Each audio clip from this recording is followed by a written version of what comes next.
sommes réunis en commission pour poursuivre la consultation générale et les auditions publiques sur le cahier de consultation intitulé « La planification de l'immigration au Québec pour la période 2020-2022 ». Je vais juste vérifier. Bon, c'est bon. Cet après-midi, nous entendrons les organismes suivants.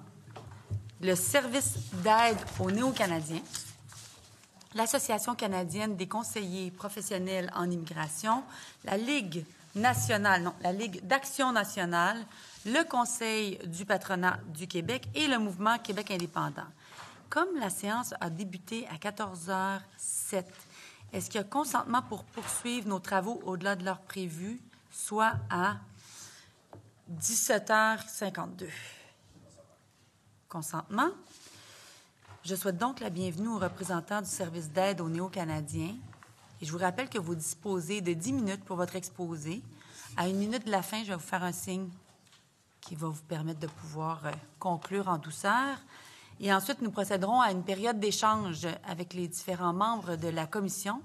Je vous invite tout d'abord à vous présenter puis à débuter votre exposé. Allez-y. Alors, bonjour Madame la Présidente, Monsieur le ministre et distingués invités.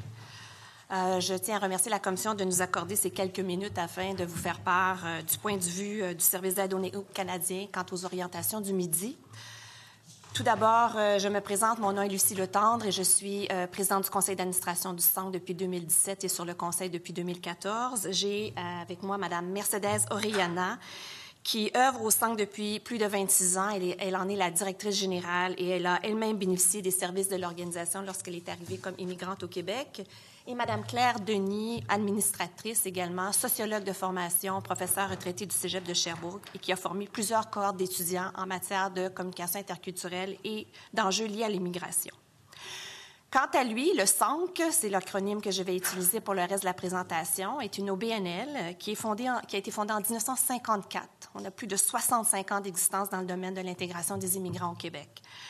Nous sommes une organisation apolitique et areligieuse dont la mission est de servir d'organisme de référence en Estrie pour l'accueil des personnes immigrantes et faciliter leur intégration à la vie de notre région, et non seulement au plan économique, mais au plan social et culturel également. Le SANC est composé de 32 employés, plus de 150 bénévoles et a notamment le soutien du Midi et de Service Québec. Monsieur le ministre, nous sommes généralement en accord avec les orientations proposées par le Midi. Rassurez-vous, on ne viendra pas trop vous parler de pénurie de main-d'œuvre aujourd'hui parce que beaucoup d'autres l'ont fait avant nous. Mais on vient vous dire que le Québec a la capacité d'accueillir et d'intégrer plus de personnes immigrantes. Nous venons vous dire que nos ressources au Centre, dans les dernières années, ont été même un peu sous-utilisées et les ressources de la région également.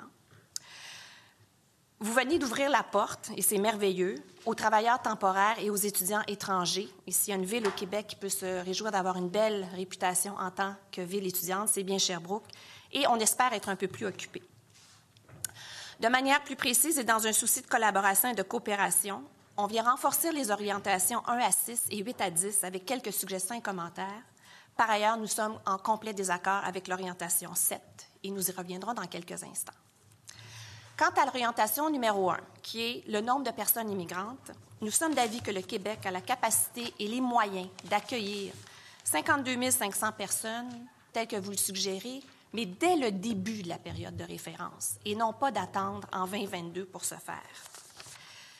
Le nombre est important, non seulement pour répondre aux besoins actuels de main-d'œuvre, mais aussi pour contrer le vieillissement de la population, conserver le poids démographique du Québec dans le Canada et garder le fait français bien vivant en Amérique du Nord.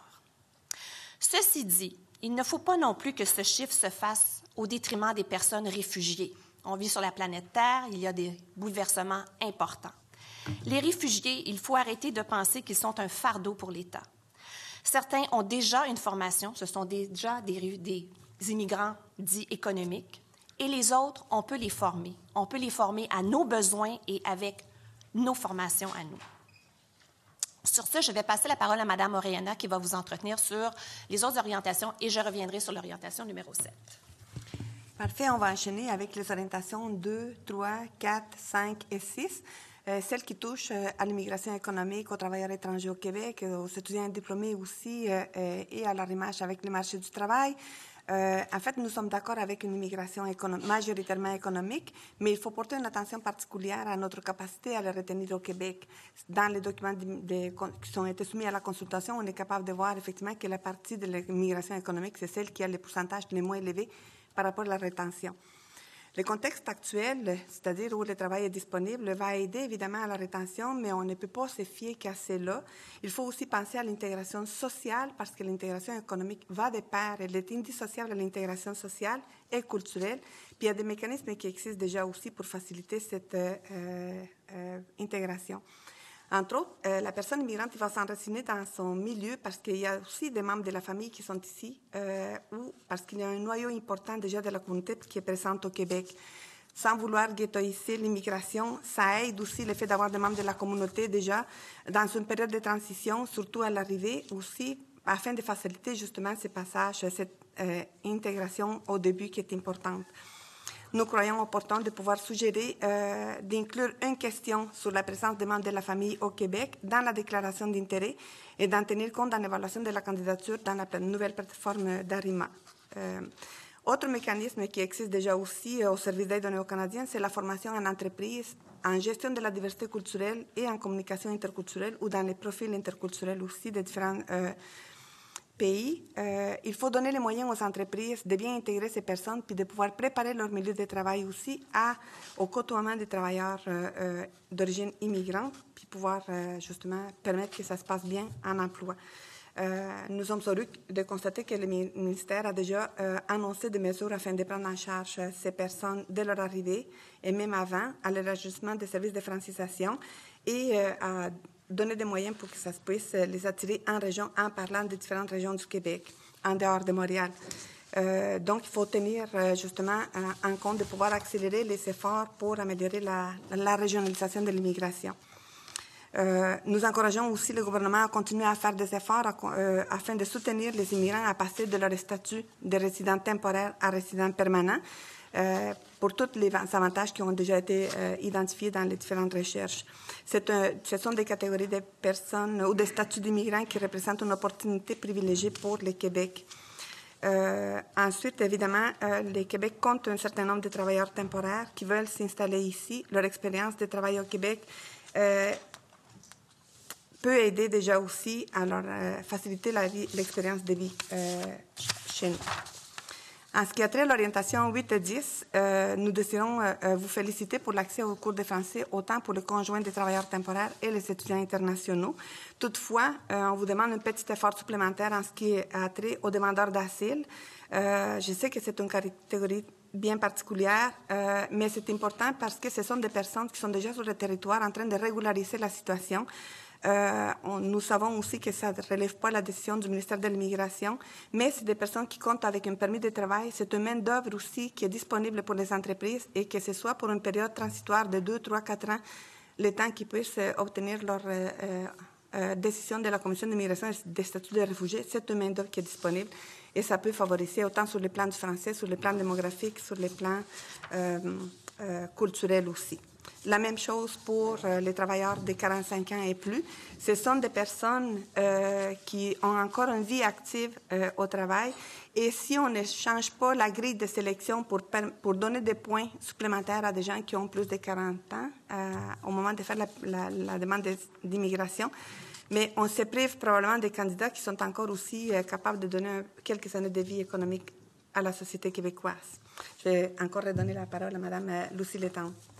Oui, pour faire du pouce sur ce que Mercedes venait de dire, c'est aussi des gens qui, à 45 ans, ont encore de jeunes enfants. Alors, c'est des futurs citoyens du Québec, ça, et ils s'intègrent très facilement, on le sait. Alors, tel qu'annoncé au tout début de notre exposé, nous sommes en désaccord avec l'orientation numéro 7, Monsieur le ministre, qui est de favoriser la sélection des personnes qui connaissent les valeurs démocratiques et hautes valeurs québécoises. Je sais, vous allez me demander comment être contre la tarte aux pommes. Bon. Nous sommes en désaccord avec cette orientation-là parce que, dans un premier temps, elle est ambiguë. Elle est mal définie. T'sais, on veut bien parler que la liberté, c'est une valeur québécoise, mais moi, quand je dis à mon enfant plus jeune de ne pas sortir le soir, bien, est où la liberté, là? Elle est où la ligne? Alors, c'est ambigu. Il manque ici de contexte, si on peut dire, et c'est très difficile aussi. Comment on va les évaluer, ces valeurs-là? Puis quand est-ce qu'on va les évaluer? Puis, tu sais, une valeur, c'est quelque chose qu'on a à l'intérieur de nous. On peut évaluer des comportements, mais évaluer des valeurs, c'est quand même quelque chose de très difficile. La valeur, c'est comme la partie submergée du iceberg, si on veut. Le comportement, lui, est la partie qui sort de l'eau. Donc, évaluons des comportements, mais des valeurs, ça nous semble assez difficile. Dans un deuxième temps, et par-dessus tout, l'immigration est actuellement un sujet très sensible à l'échelle de la planète. Et nous craignons que cette orientation-là perpétue, si on veut, le discours le discours nocif sur l'immigration et les immigrants, que ça perpétue les amalgames, l'entretien de paradigmes et d'idées préconçues. Monsieur le ministre, en conclusion, on se permet de vous sensibiliser au fait qu'il y a une course à l'immigration parmi plusieurs pays industrialisés actuellement. La Commission européenne parle d'une pénurie de 19 millions de personnes de 2023 à 2060. C'est demain matin. Il ne faut pas laisser passer notre chance, ce qui pourrait être le cas si on met des conditions trop difficiles ou trop ambiguës à rencontrer. Et aussi, il ne faut pas se priver des personnes réfugiées qui, comme je le disais, sont une main-d'œuvre aussi accessible. Je vous remercie. Très bien. Merci à vous. Nous allons débuter la période d'échange. Monsieur le ministre, la parole est à vous pour un bloc pour le parti formant le gouvernement de 16 minutes 30 secondes. Merci, Madame la Présidente. Bonjour, Mesdames, Madame Rémy, Madame Oreya, Madame Letendre. Merci pour votre présence à l'Assemblée nationale pour présenter votre mémoire. D'entrée de jeu, je voudrais savoir, vous me dites, à Sherbrooke, on a de la disponibilité, on peut en faire plus. Pouvez-vous détailler là-dessus quand vous dites on pourrait accueillir davantage de personnes? Qu'est-ce qui n'est pas maximisé là, à Sherbrooke? Là? En fait, on voit les statistiques des personnes qu'on a reçues la dernière année. On a eu une baisse par rapport à l'année précédente. Donc, si on en avait déjà reçu beaucoup plus dans les années d'avant, puis qu'on est capable de les aider à trouver un logement, les enfants sont inscrits à l'école au niveau primaire, secondaire dans des délais raisonnables, la santé est capable de faire son exercice aussi en ce qui concerne le bilan santé pour certaines catégories de personnes. Donc, on a la capacité de pouvoir, comme milieu, favoriser leur installation. Par la suite aussi, c'est l'intégration des personnes qui peuvent être déjà en contact avec des réseaux existants. Donc, c'est simplement de dire on est en mesure de pouvoir en accueillir d'autres personnes aussi. On est en mode, je dirais, rattrapage par rapport aux années précédentes. Là, lorsque vous dites ça, vous visez toutes les catégories des migrants, là, à la fois économiques, regroupement familial et réfugiés. Là. Tout à fait. Nous autres, on reçoit toutes les catégories de personnes immigrantes. Et quand Mme Letendre mentionnait le fait qu'on salue l'ouverture du ministère par rapport à l'accessibilité des services pour les travailleurs temporaires, on sait qu'il y a de plus en plus d'entreprises qui se tournent vers l'embauche des travailleurs de l'étranger. Mais ces personnes-là, l'entreprise n'est pas nécessairement toujours prête ou préparée à assumer l'intégration sociale. L'intégration en emploi, ça n'est une chose. Par la bande, elle va peut-être se faire avec les collègues de travail, mais ça va prendre plus de temps. Il n'y a pas un rôle d'entreprise d'intégration sociale nécessairement de ces travailleurs. Mais en complémentarité avec les ressources qui existent, nous, justement, nos services peuvent compléter cette offre de l'entreprise ou ce rôle ou cette responsabilité. Ensuite, du côté des étudiants internationaux, vous connaissez bien qu'à l'Université de Sherbrooke puis à Bishop, on reçoit beaucoup d'étudiants étrangers.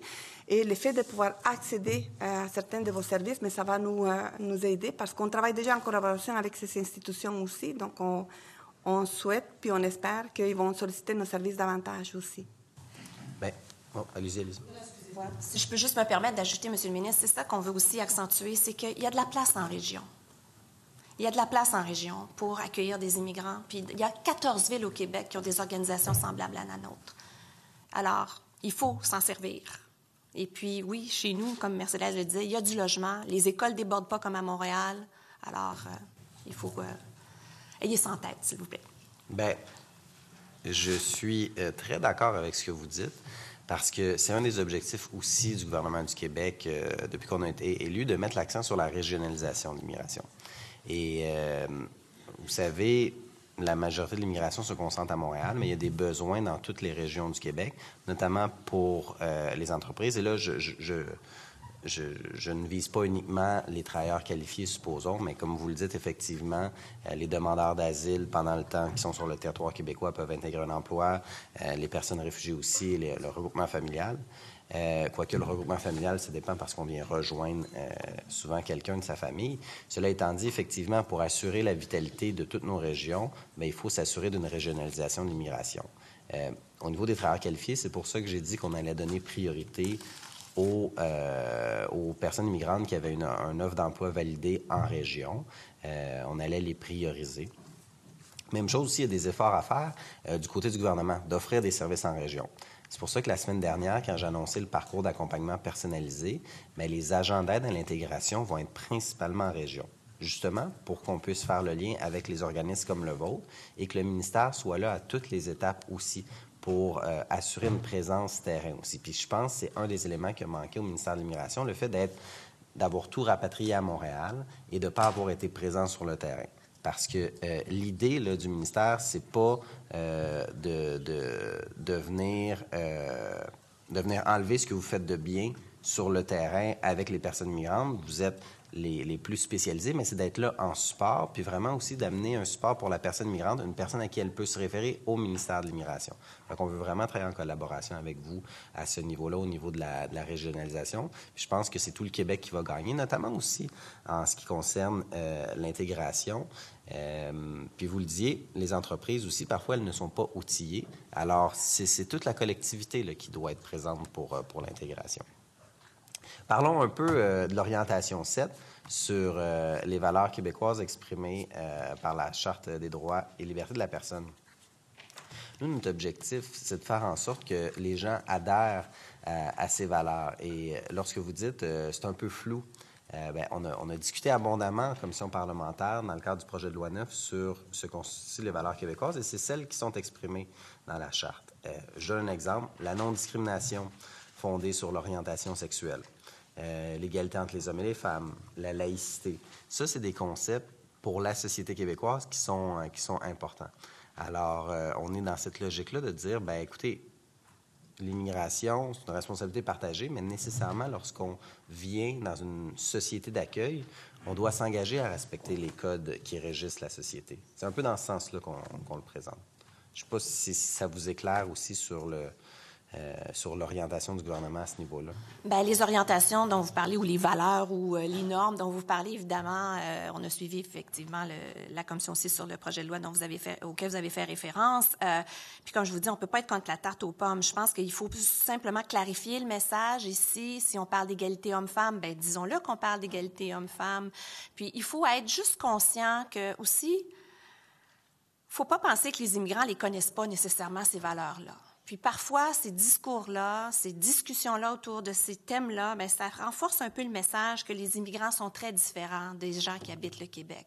C'est dans ce sens-là que je veux vous dire, faites attention quand on va sur ce terrain-là, parce qu'il est un peu miné. C'est notre point de vue à cet effet-là. Mais soyons plus clairs sur ce qu'on s'attend à ce moment-là des personnes qui viennent habiter au Québec quant à leurs valeurs. La démocratie, on peut bien penser que c'est le droit de vote, là, ça c'est... Bien, en fait, c'est pas uniquement ça, la démocratie. C'est un exemple que je donnais, Monsieur le ministre. Ce que je veux dire, je pense qu'au cours des derniers mois, je l'ai répété abondamment sur ce que constituent les valeurs québécoises. Et on peut les appeler comme on le souhaite. Par exemple, le Parti libéral les appelait les valeurs communes, notamment. Il y a certaines valeurs qui font partie de la société québécoise qui n'étaient pas nécessairement dans la Charte. Je donne un exemple. La laïcité ne l'était pas. Le Parti libéral était contre. Le fait d'inscrire ça dans la Charte. Mais il faut s'assurer que lorsque on accueille des gens, on a un cadre qui est établi.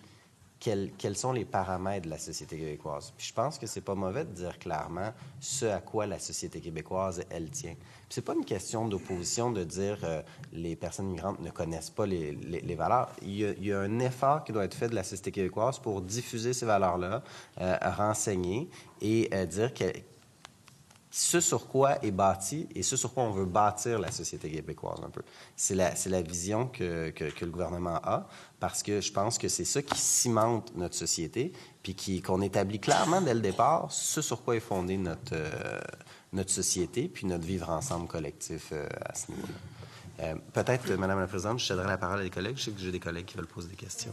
Oui. Je voudrais juste, peut-être, Monsieur le ministre, faire référence à notre mémoire dans le document à la page 20. Concernant cette orientation, on disait pourquoi, on expliquait un petit peu pourquoi on était en désaccord, mais c'est parce que le libellé de l'orientation, il dit favoriser la sélection des personnes immigrantes connaissant les valeurs démocratiques et les valeurs québécoises exprimées par la Charte des droits et libertés de la personne du Québec.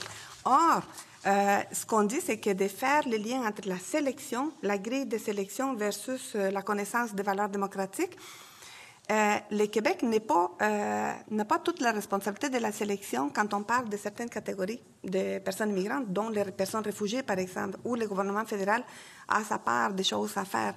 C'était plutôt justement ce lien entre le lien entre la sélection, choisir les personnes qui connaissent les valeurs québécoises, qui était un petit peu pas vague ou difficile à dire oui, on adhère à cette orientation complètement parce qu'on sait pertinemment qu'il y a une partie de la sélection qui est faite par le gouvernement fédéral. Et donc, ça impliquerait d'autres démarches, ça impliquerait de changer la grille de sélection, ça impliquerait probablement d'autres travaux au niveau administratif qui prendront sûrement une période, un délai, et ça prendrait des discussions aussi avec l'autre palier gouvernemental aussi. C'était plutôt ça que je voulais ajouter. Je crois que, justement, c'est vraiment la façon dont l'orientation est libellée. C'est pas d'avoir des discussions sur la tarte aux pommes. Je comprends. Merci. Je crois que c'est le député de Mégantic qui désire prendre la parole pour poursuivre les discussions. Il reste 6 minutes au bloc. Merci, Madame la Présidente. Bonjour, Mesdames. Ça va bien? Vous avez parlé que vous aviez des ressources disponibles, là, étant donné qu'il y avait eu une baisse de recours à vos services. De quelle façon vous expliquez cette baisse-là? En fait, si vous permettez, il y a deux groupes de personnes qu'on a reçus en moins. Un, c'est les travailleurs qualifiés permanents, parce que c'est des personnes qui choisissent eux-mêmes où ils vont aller s'installer une fois qu'ils obtiennent le visa à l'étranger. Donc, si je suis à Paris, par exemple, en France, je peux décider à ce moment-là, à partir du moment du visa, que je viens m'installer à Saguenay-Lac-Saint-Jean, plutôt, ou en Ottawa, ou en Estrie. Et il n'y a pas de... nécessairement, il n'y en avait pas. Je pense qu'il va y avoir des changements bientôt. Il n'y en avait pas nécessairement de contrôle pour dire on prend un premier contact avec la personne, puis on sait où est-ce qu'elle va s'installer, etc. Puis on va l'orienter aux ressources qui existent. Donc, comme la décision de s'installer, ça appartient à la personne, on a eu moins, tout simplement, on était moins populaire comme région. L'autre catégorie, c'était les réfugiés pris en charge par l'État, qui, eux, sont dirigés par le gouvernement du Québec, par le ministère de l'Immigration, Diversité et Inclusion. À la région, ils vont devoir s'installer. Globalement, dans toutes les régions du Québec, l'année dernière, il y en a eu une baisse de toutes les personnes réfugiées prises en charge par l'État. Et on sait très bien aussi qu'il y a des questions de contexte aussi avec l'arrivée des demandeurs d'asile, au-delà de 24 000 personnes qui sont passées par le chemin Roxham, qui peut expliquer en partie cette situation-là. Je ne sais pas si ça répond. Mais globalement, c'est ça, ça peut expliquer parce que cette année, on est en remontée. Cette année, on a des accueils beaucoup plus près de ce qu'on avait l'habitude d'en accueillir. Et c'est dû à quoi, cette année? Les travailleurs étrangers qui viennent dans l'entreprise sont recrutés ou à l'étranger? Pour ce qui est des travailleurs qualifiés permanents, on est encore en baisse parce que l'année d'avant, on en a eu 100. Cette année qui s'est finie le 30 juin 2019, on en a eu 93. Donc, on a 7 familles de moins. Tandis que pour les réfugiés pris en charge par l'État, c'est une décision que le gouvernement fait. Il a des consultations avec le gouvernement fédéral à chaque année, puis il décide de statuer quel nombre de personnes réfugiées prises en charge par l'État seraient prêts à accueillir. Il y a eu probablement une régulation qui s'est faite à ce niveau-là, donc on a reçu plus de personnes. OK. Vous couvrez une partie de l'Estrie, c'est pas juste Sherbrooke. Donc, il y a des chez Mégantic, il y a Cookshire, il y a un peu partout. Vous avez 150 employés, bénévoles en plus. Non, 32 employés, 102? 32. OK, 150 j'avais compris bénévoles, 150. Bénévoles. Bénévoles, OK, c'est bon. Mais les bénévoles, ils parcourent tout le territoire, puis ils vont voir les gens là, qui s'occupent depuis plusieurs années, d'ailleurs. Non, en fait, comment on est organisé par rapport à nos services, c'est que nos employés peuvent se déployer sur le territoire si c'est nécessaire. Nos services sont accessibles soit par téléphone, par Skype, en personne, et les bénévoles vont aller, si c'est nécessaire, effectivement, vont se déplacer avec un employé. Mais en général, ça se passe majoritairement à Sherbrooke, je vous dirais. Avec la MRC du Granit, on a, depuis 2015, que la MRC du Granit a mis sur pied un projet qui s'appelle Défi Carrière Mégantic, qui est à la deuxième phase, dans laquelle plusieurs municipalités de la région y participent. Jeudi, j'y vais à Saint-Sébastien, c'est peut-être une ville que vous connaissez. C'est une région qui s'est mobilisée beaucoup depuis les 3 dernières années pour être plus accueillant. Il y a beaucoup de travailleurs aussi qui existent dans différentes usines. Et s'il y a des besoins de ces personnes-là qui sont installées dans le territoire de la MRC du Granit, il y a des liens qu'on fait déjà par le biais de la Société de développement économique du Granit et d'autres organismes partenaires. Et on a déjà eu à se déplacer dans certaines occasions aussi, mais il faut juste faire appel à nous. Agnon, là, qui est la ressource pendant la MRC. Oui. Vous avez parlé tantôt, là, l'intégration là, pour les 40 ans et plus, qu'il y avait une perte de points. Comment vous voyez ça? Comment vous voyez pour corriger ça, ce tir-là, pour qu'il y ait favoriser ces gens-là de 40 ans et plus? Là? Mais premièrement, c'est de modifier la grille de sélection parce que vous savez que pour venir au Québec, peu importe la catégorie d'immigration à laquelle on sollicite, il y a des pointages qui se donnent selon différents critères, l'âge, la scolarité, la capacité d'intégration, etc. Mais par rapport à l'âge, si vous en avez 43 ans, mettons 45 ans, vous avez 0 points. Tandis que peut-être qu'à 45 ans, on a encore 20-25 ans de vie active devant nous. À ce moment-là, ça serait de dire, on donne un pointage différent aux critères de l'âge pour favoriser l'arrivée des personnes qui sont encore, mettons, à 45 ans, mais qui peuvent être économiquement actifs encore pendant des années. Et comme Mme Letendre le disait, en plus, ils ramènent des enfants, ils ramènent des gens qui vont être aussi beaucoup plus longtemps sur le marché du travail.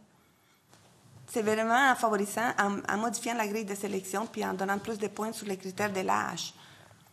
Une fois rendu ici, il y a toute la panoplie de services qui existent aussi pour favoriser l'aide à la recherche d'emploi des travailleurs expérimentés. Puis est-ce que ces gens-là vont être susceptibles à rester plus au Québec ou J'ai pas compris la les question. gens de 40 ans, mettons 40-45, vont-ils avoir un intérêt à rester plus au Québec que ceux de 30 ans, mettons? Moi, je pense qu'il y a une question de... ça, c'est toujours relatif. On ne peut pas comme les mettre juste sur les critères de l'âge de la personne, parce qu'il y a d'autres critères qui peuvent rentrer en considération aussi. Par exemple, la présence des membres de la famille dans une autre province, faire un facteur d'attraction. Qu'on soit jeune ou qu'on soit moins jeune, ils vont avoir un facteur d'attraction pour nous ramener ailleurs. Puis l'inverse, c'est vrai aussi, si on est déjà ici, puis qu'il y a des personnes qui viennent plus âgées. Par contre, on peut dire que la personne va être plus stable, puis va vouloir s'enraciner aussi à l'endroit où elle arrivera. Merci. Ça termine le bloc avec le parti formant le gouvernement. Maintenant, je cède la parole au député Denis Ligan, porte-parole pour l'opposition officielle.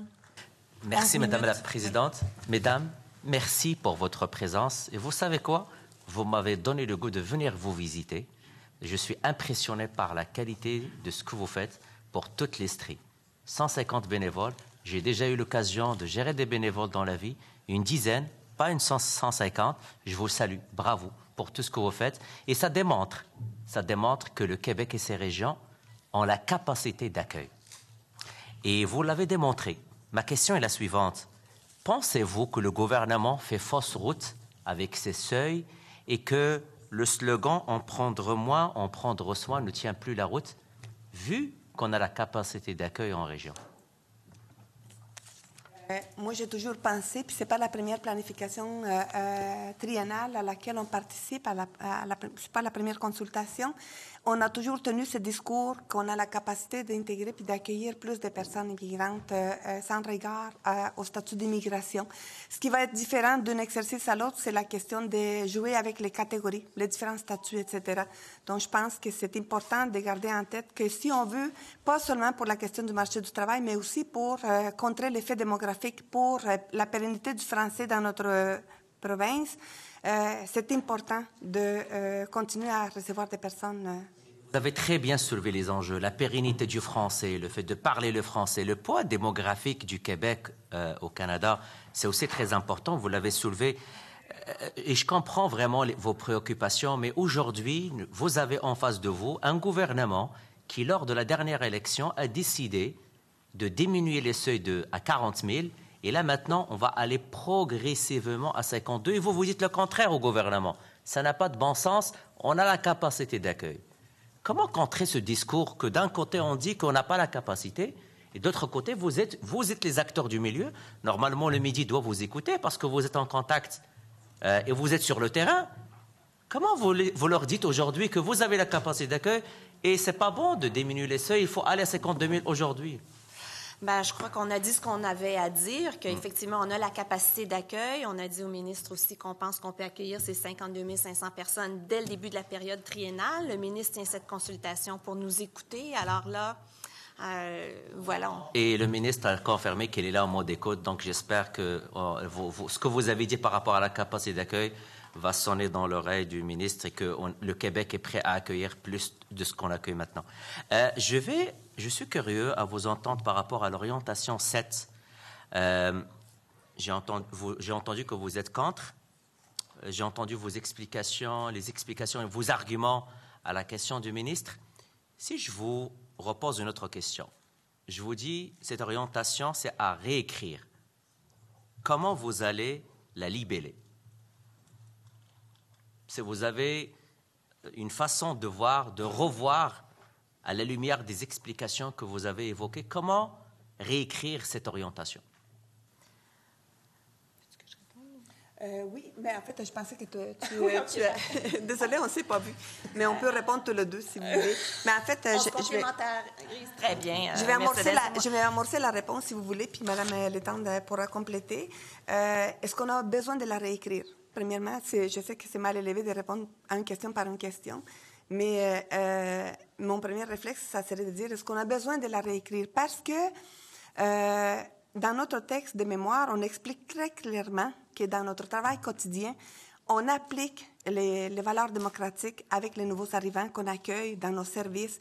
On applique chacun des éléments qui sont importants pour la vie, les bons vivre ensemble entre tous les Québécois.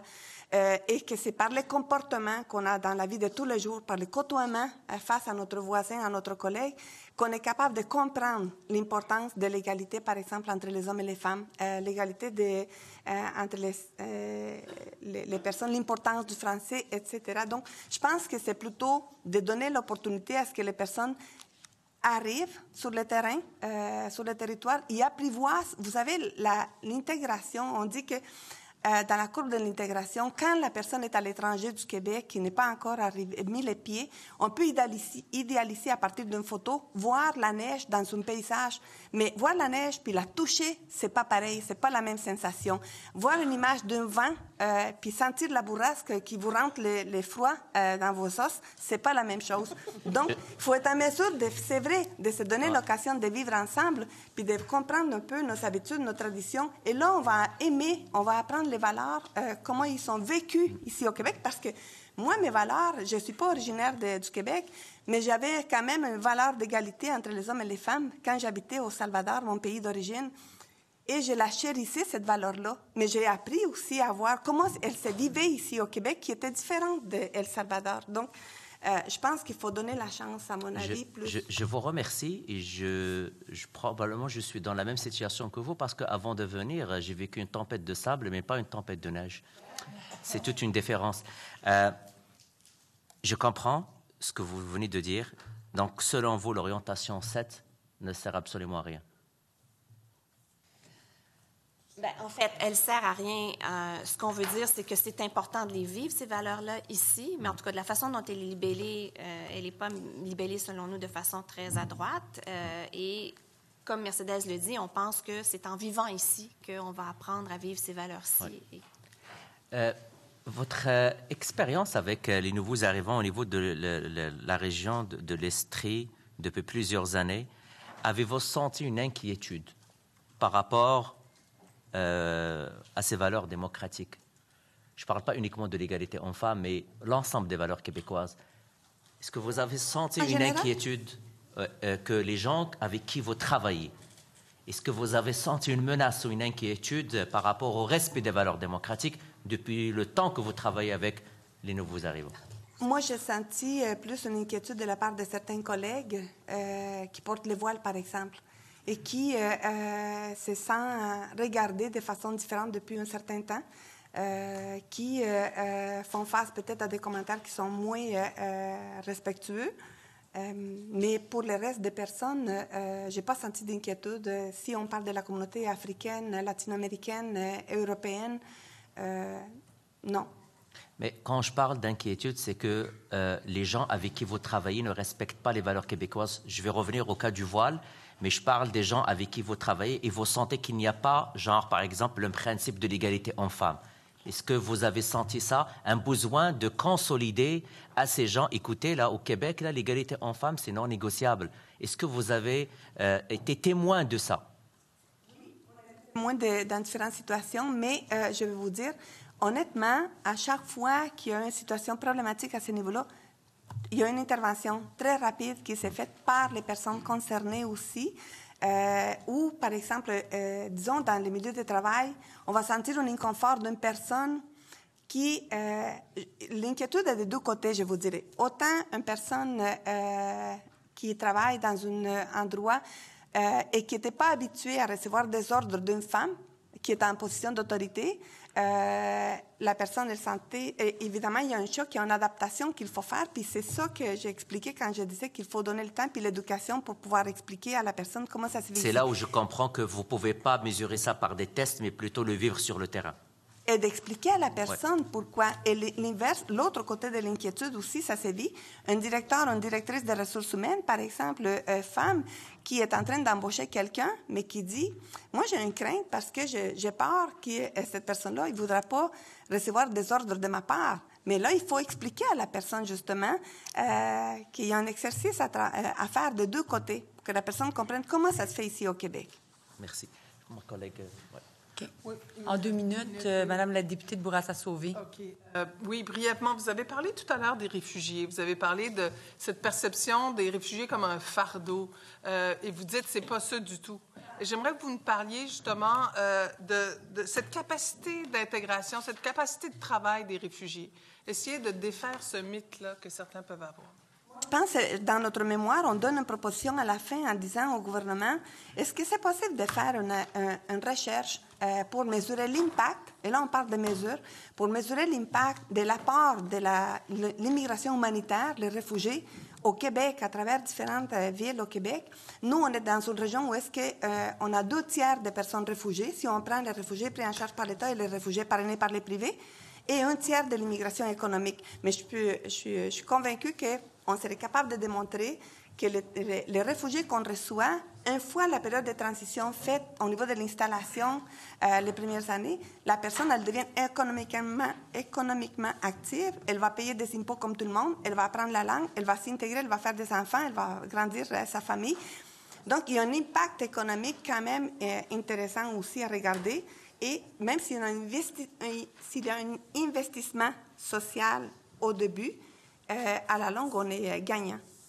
Et moi, juste pour ajouter, j'inviterais même le gouvernement à faire une campagne de sensibilisation sur la question des personnes immigrantes au Québec et des réfugiés, tout comme on le fait en matière de sécurité automobile. Il faut vraiment aller au cœur, au nœud de cette perception que les gens ont que les personnes réfugiées sont ici puis qu'elles ne sont pas utiles à la société. Ces personnes-là, ce n'est pas notre expérience. Elles sont ici pour travailler, puis elles veulent participer au succès de la société québécoise, puis elles veulent participer au succès des entreprises d'ici. Alors, il faut vraiment aller au cœur de ce mythe. Pour les réfugiés dans la région de Sherbrooke. Oui. Merci. J'invite maintenant le député de Laurier-Dorion du 2e groupe d'opposition à prendre la parole pour 2 minutes 45. Merci. Allez-y. Bonjour, madame. La TCRI, hier, nous disait nous parlait d'une sorte de privatisation détournée du système de sélection au Québec, parce qu'on donnait de plus en plus de place aux employeurs dans la sélection des immigrants, et il craignait une certaine forme d'homogénéisation, parce qu'on sait qu'il y a des billets qui rentrent dans la sélection, qui sont souvent inconscients, mais qui rentrent quand même, et qui fait en sorte qu'on va choisir de plus en plus des francophones, des blancs, des européens. Est-ce que vous partagez cet avis? Oui. Mais en fait, je n'ai pas eu l'occasion nécessairement d'entendre la TCRI dans les commentaires, mais je pense que c'est non, les entreprises, le témoignage que j'ai du travail qu'on fait avec les entreprises de la région de l'Estrie, c'est qu'ils vont aller participer à des Journées Québec, oui, que Journées Québec, le gouvernement fait en France, par exemple, mais qui donnent accès au bassin d'Afrique du Nord, par exemple, donc dans des pays comme la Tunisie, le Maroc, etc., l'Algérie. Il y a aussi d'autres actions qui se font des entreprises dans d'autres pays comme le Mexique, Nicaragua. Donc, on est dans l'autre continent au niveau de l'Amérique latine. Je pense qu'on est dans une région assez diversifiée en termes d'immigration. On a au-delà de 133 communautés qui sont présentes dans des petits noyaux, mais quand même, ensemble, ça fait une belle mosaïque, je vous dirais. Donc, je pense que c'est important de continuer dans cette diversité aussi pour consolider les noyaux déjà existants. Dites-moi, la planification prévoit un certain plafond pour les personnes réfugiées et les programmes de réunification familiale qui ont des compétences fédérales, mais pratico-pratique, ça fait en sorte que les gens qui veulent regrouper la famille, ça va prendre plus longtemps. Est-ce que des réfugiés, il va en avoir moins, etc. Ça envoie le message que ce pas des gens très utiles à l'économie du Québec. Est-ce que vous partagez ces points de vue-là? Et c'est pour ça qu'on vient de vous dire justement qu'on souhaiterait qu'on puisse avoir des recherches, des analyses, des sondages qui vont nous dire exactement est-ce que nos perceptions sont vraies ou sont fausses ou sont partiellement vraies. Nous, on n'en partage pas parce que notre travail au quotidien avec les personnes réfugiées nous font dire que c'est des personnes qui participent à la société aussi. Est-ce que ça pourrait vouloir dire que le gouvernement fonde ses politiques sur des perceptions? Je n'irai pas sur ce plan-là, mais j'irai plutôt pour vous dire que c'est ce qu'on peut constater au niveau des chiffres, c'est que les niveaux de personnes réfugiées pris en charge par l'État que le gouvernement du Québec avait en 2010 environ, qui était autour de 1900 personnes, on est rendu à 1200 aujourd'hui. Donc, je pense que c'est important de revenir et de trouver un équilibre parce que c'est une immigration qui peut apporter quand même beaucoup au Québec aussi. Merci. Merci. Je cède maintenant la parole à la députée de Gaspé du 3e groupe d'opposition, 2 minutes 45. Merci. Bonjour, mesdames. Merci de votre venue et surtout de tout ce que vous faites pour contribuer à l'aide au soutien de nos nouveaux arrivants en région. Je suis une députée de région également, donc je sais qu'on peut recevoir plus d'immigrants en région, ça c'est sûr. Vous dites que vos ressources ont même été sous-utilisées dans les dernières années, donc comment voyez-vous l'annonce des nouveaux agents d'intégration qui vont accompagner les nouveaux arrivants, là, même au niveau de la sélection, de l'intégration? Est-ce que vous avez des craintes par rapport à votre place dans tout ce système-là, service? Ouais. Non, on n'a pas de crainte. En fait, j'ai une des ressources qui a travaillé avec le comité qui a regardé les parcours d'accompagnement dans son élaboration. Je pense que c'est plutôt le travail de concertation puis de collaboration très étroite avec le gouvernement qu'il va falloir surveiller pour que ça ne se traduise pas dans un travail de contrôle ou de supervision juste pour remplir des petites cases, mais pour s'assurer effectivement qu'on a un suivi rigoureux du parcours des personnes. Je pense que le gouvernement reconnaît l'expertise qu'il y a dans son réseau de partenaires, dont le Service d'aide aux Canadiens en fait partie. Et ce qui est important aussi, c'est probablement toute la question. Cette mesure est venue répondre à une lacune qui avait été identifiée par le vérificateur général de 2017. Donc, je pense que justement le gouvernement a pris en charge la mesure pour corriger cette situation qui avait été identifiée. En terminant, justement, vous avez parlé aussi de l'accompagnement des employeurs parce que c'est aussi une démarche, c'est une charge de travail, une lourdeur, et puis souvent, ils se retournent vers des firmes pour avoir de l'aide et tout, ça coûte des sous. Alors, comment est-ce que le gouvernement pourrait mieux soutenir les employeurs? Quel type d'accompagnement pourrait se faire? Au sens qu'on a déjà mis en place des services de formation aux entreprises pour les aider dans leur communication interculturelle. Puis là-dessus, il ne faut pas juste penser qu'il faut aider l'immigrant, il faut aider l'employeur, il faut aider aussi les travailleurs qui sont déjà sur place. Alors, effectivement, qu'un financement accru du gouvernement pour permettre la mise en place de tels programmes serait également bienvenu. Mercedes, je ne sais pas si tu veux ajouter.